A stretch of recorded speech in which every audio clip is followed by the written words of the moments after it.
Hello, everyone.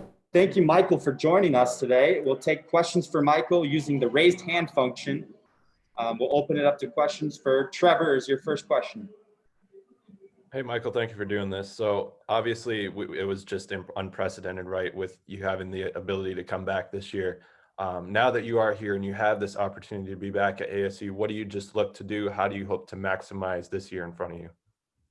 Yeah, super thankful to be back. And honestly, with how crazy things have been with COVID and lockdowns and all that other things going on in the country, myself and the team, we're kind of just looking forward to, Lord willing, win a championship. I think that'd be a special year to do it. So really just focused on that. And then as far as punting, my individual punting performance, just try to get better every day, and whatever's meant to happen will happen. But I'm excited for the season to start. Jacob.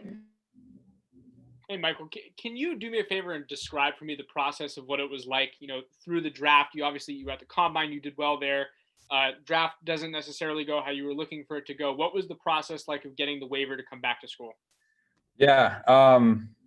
Well, the process was about a month long from when I first decided that's what I was going to do. And really, Justin Polnow from compliance could not have been better in terms of his help for me, and how much he was just trying to facilitate my communication with the NCAA was really, really good. So the process was just, about a month long. I had to write like a paper. I had to give detailed reasons why I deserved to get a hardship for my eligibility to come back. So really, it was just in their hands, and I was praying about it, and thankfully, they let me come back. But it was about a month-long process of back and forth communication with the NCAA.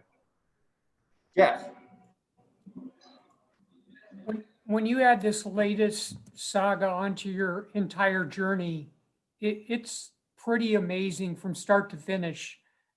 How do you just sort of process everything that's happened to where you are now?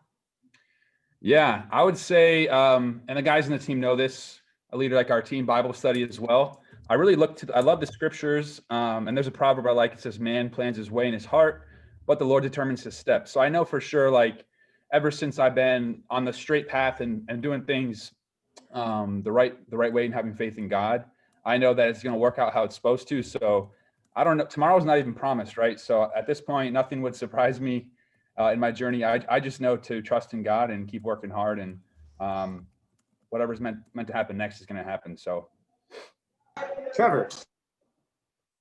Yesterday, Coach Slocum talked about just your improvements, and he said you were sort of vastly improved just in the last couple of months. That he's seen you, kind of noted how you were a young punter coming out of high school. Just what would you say are your biggest improvements to this point, and what kind of helped you achieve that?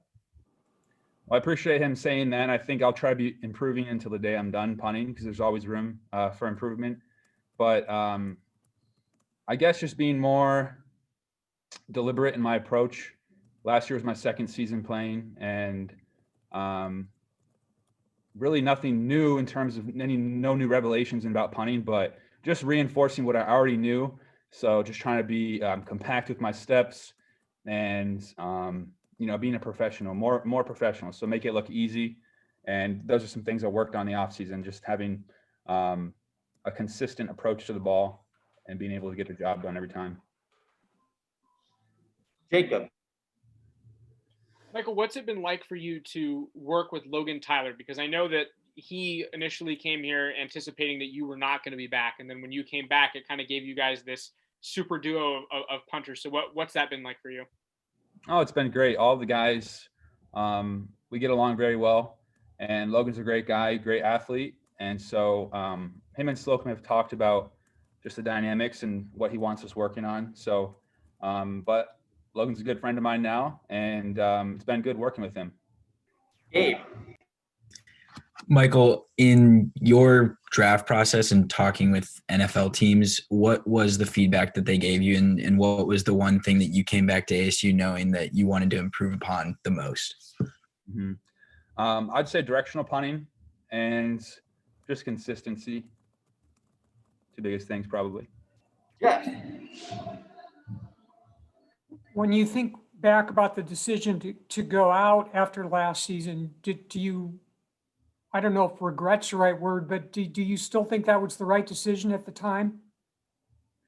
Well, yes, because it wasn't hasty in terms of me just, making it in one day. I really did pray about it and think about it, and talked about it with my uncle who played it a long time and weighed the pros and cons. And so obviously it didn't go how I thought it was supposed to go, but I know it went exactly how it was meant to. And also I'm thankful to God and for this staff for bringing me back, because it was helpful in terms of me becoming a better punter. I think the fact that I was able to do that did kind of teach me some new things about punting and teach me some new things about myself that helped me prepare better for this season. So I definitely got a lot of good out of it.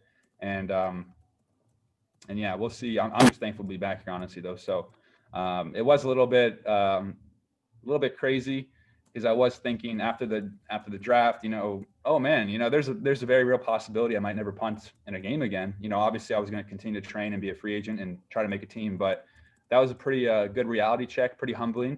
And so I was thankful for the experience and thankful to be back. Any other questions for Michael? Jacob.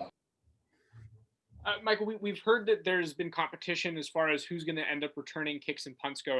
Who has been out there, and kind of what have you observed as who's done the best job in that role?